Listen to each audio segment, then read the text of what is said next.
কাল কি বলে না দেখি বিপরীতে। না না, এভাবে হয় নাকি? ও দুদিন আমাদের বাড়িতে থাকুক, আগে ভালো করে দেখি, তারপর নয় ভাবনা চিন্তা করা যাবে। না না, ওর কাজ আছে, খুব জরুরি কাজ নাকি মধু? না না নানি, সেরকম কিছু না। তোর সমস্যা কি? হ্যাঁ দুদিন থাকো মধু। তোমাকে আমি থাকতে বলেছি? না, তাহলে থাকলে কিসের লাগি? গুরুজন ব্যক্তি, অত করে বললে না করা যায়। দেখো, তোমার সাথে যতটুকু কথা হয়েছে ততটুকু করবা, বেশি বেশি করতে যাবা না। ভয় দেখাচ্ছেন নাকি? বলে দেবে নাকি বাড়িতে? না না, থাক। এটাতে কিন্তু তোমাকে বেশ ভালোই মানাইছে। ভালো তো হবে, কে পছন্দ করে এনেছে দেখতে হবে না? আমার জামাই। মা, জামাইয়ের পাত খালি কেন? না না মামি, আর খেতে পারবো না।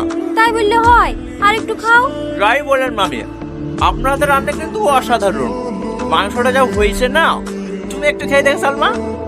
তো উপরে একটু মুজে ছিল। আরে খেয়েই দেখো না। হ্যাঁ মামা। কাল সকাল সকাল আমার সাথে একটু বাজারে যাইও। কেন মামা?